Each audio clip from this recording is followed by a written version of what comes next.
Quote, "You're awake right now, you're not dead, and you haven't gone to hell," unquote. Said Rachel Maddow, former host on CNN following the 2016 election. Ladies and gentlemen, people are angry about politics. Donald Trump had similar words following the 2020 election. Quote, "You're not going to have a country anymore," unquote. Late night host Jimmy Kimmel wept on stage following the 2024 election. Quote, "It was a terrible night for democracy and decency, for poor people and the minorities, for women and children," unquote.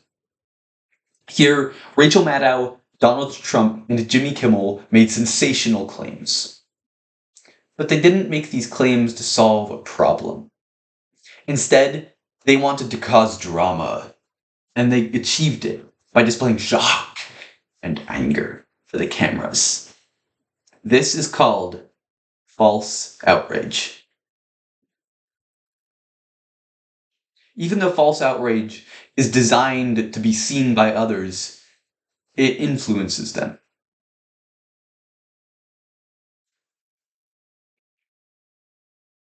Actually, it doesn't influence them. It infects them. False outrage is a disease. To cure this disease, we must decide that momentary anger is not the solution to complex problems. So today, we'll start by diagnosing this disease in our culture, move on to its symptoms, and conclude with the cure. If our culture could walk into a doctor's office, it would come away with a severe diagnosis of false outrage. So, what's the difference between real and false outrage? True outrage wants what is right above all else. False outrage wants to be seen. Not all outrage is bad. True outrage seeks justice, but false outrage forms anger. In George Orwell's dystopian novel, 1984, the communist regime mandates a daily practice known as the 2 minutes of hate. Every day, all the citizens of the communist empire gather together in front of their TVs. They scream in pure outrage at images of their capitalist enemies on the screen. When the 2 minutes end, they feel that they have accomplished something. This is false outrage in its purest form. False outrage is all over the internet today. The online world has as much self-control as a nuclear explosion. A study in Science magazine by Killian McLaughlin and her colleagues found that, quote, social media posts that express outrage are liked and shared more, training users to express more outrage and ranking algorithms to amplify it, unquote. For example, Benny Johnson, a conservative podcaster with 15 million views, uses false outrage to For example, Benny Johnson, a conservative podcaster, uses false outrage to attract views. One of his recent videos featured an AI-generated image of Gavin Newsom holding a dollar bill burning while screaming angrily in front of the Hollywood sign, which was also ablaze. In another, Donald Trump in Eskimo clothing screams, along with Vladimir Putin? This doesn't make any sense. But Benny Johnson has 15 million followers. Unfortunately, false outrage doesn't stay online. Humans copy the behaviors of people they spend their time around. And because online figures take up a significant portion of many people's days, that influences other people's actions in the real world. The Foundation for Individual Rights and Expression, a free speech organization, the Foundation for Individual Rights and Expression points out in a report, quote, "This year, more than 2/3 of students, 68%, said that shouting down a speaker is at least rarely acceptable," unquote. The report noted that these numbers are now at record highs. Students are now more willing than ever before to use outrage to end conversations. I've experienced false outrage in public. 3 years ago, my grandparents and I went to the March for Life in Washington, D.C. After the march ended, I decided to keep my poster as a souvenir. A woman saw my poster and began screaming at me, telling me I should not have participated in the march. She believed yelling at 14-year-olds about politics makes you a better person.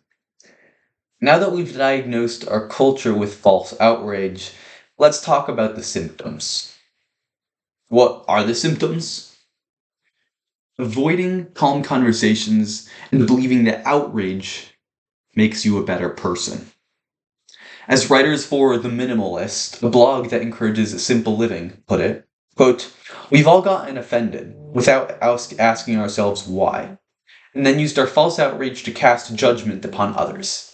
It makes us feel better. And pretending to be offended is much easier than attempting to breach the walls of introspection." Unquote. When we pretend to be outraged, we don't have to reason through our beliefs.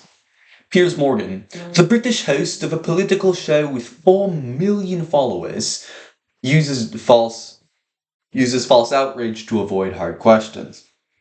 In 2017, when a guest on his show questioned his stance on gun policy, Piers responded, quote, "How dare you?" When the guest responded, "Well, Piers, you can keep saying that, but my point still stands," Piers did not address his point. Quote, "Again, how dare you?" Unquote. And Piers repeated. Nothing Piers said advanced the debate. Instead, he used outrage to shield himself from hard questions. Because outrage is easier than analysis.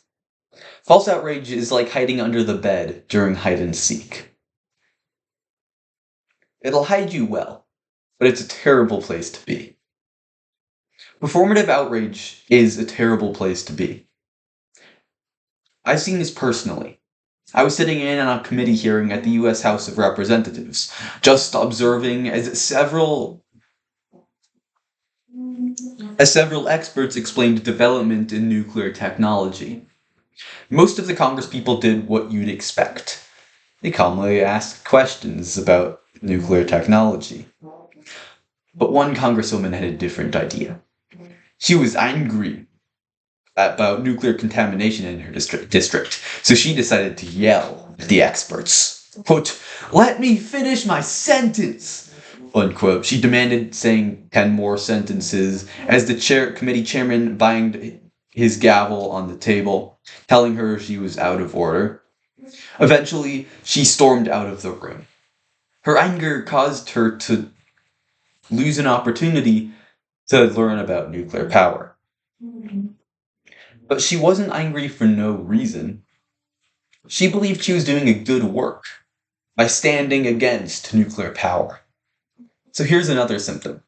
Humans express outrage because it makes them feel like good people. That's crazy. Psychologist Joshua Grubbs found that public figures express outrage at their enemies so that their audience applauds them. When they condemn some far-off event, they receive praise for their bravery and courage. Stephen Colbert, another late-night host, has done exactly that. After Donald Trump held a rally at Madison Square Garden in New York City, Colbert said, quote, "I'm sure it's just a coincidence, but in 1939 they held a pro-Nazi rally there," unquote. With this remark, Colbert insinuated that Trump is pro-Nazi. Having created a straw man out of Trump, an evil Nazi, Colbert spared no words, swearing at Trump live on national television. His statements make sense because his worldview treats outrage as virtuous. Author Glenn Beck describes the human effect of false outrage in his book, Addicted to Outrage. Quote, it deprives human beings of genuine humanity, replacing it instead with an outwardly facing caricature of a virtuous human being, wrapped around a rotting corpse. Unquote. This twisted worldview has morality backwards. False outrage replaces good deeds with outrage words. The culture celebrates false outrage. Politicians and media figures promote it. They don't deserve all the blame, but their worldview does deserve the blame. Their worldview is false. False outrage is not a virtue, and moral grandstanding is not a good deed. This moral confusion has eroded the genuine compassion of millions and transformed it into outrage. But I wouldn't have accomplished anything if I told you to be outraged at false outrage. That would be a lame cure to this sickness. I used to be addicted to outrage. I was angry at every news story. I debated every little detail. Thankfully, I was convicted after reading Glenn Beck's book, Addicted to Outrage. I realized what I had been doing. Colossians 3 verse 2 says, quote, set your mind on things above, not on earthly things, unquote. I made a pledge to stop being outraged at earthly things. Imagine if everyone stopped practicing false outrage. If everyone stopped being so angry. If we calmly discussed difficult questions and stopped believing our outrage makes us good people. That's the world I want to live in. And that world is only possible if you help to build it. To take a quote from Darth Vader in Star Wars completely out of context, quote, with our combined strength, we can end this destructive conflict and bring order to the galaxy, unquote. You won't improve the world by being angry. You make the world a better place if you have calm discussions, actually do good deeds, and focus on something higher than the next controversy. False outrage isn't worth it. Life is too beautiful to waste being angry.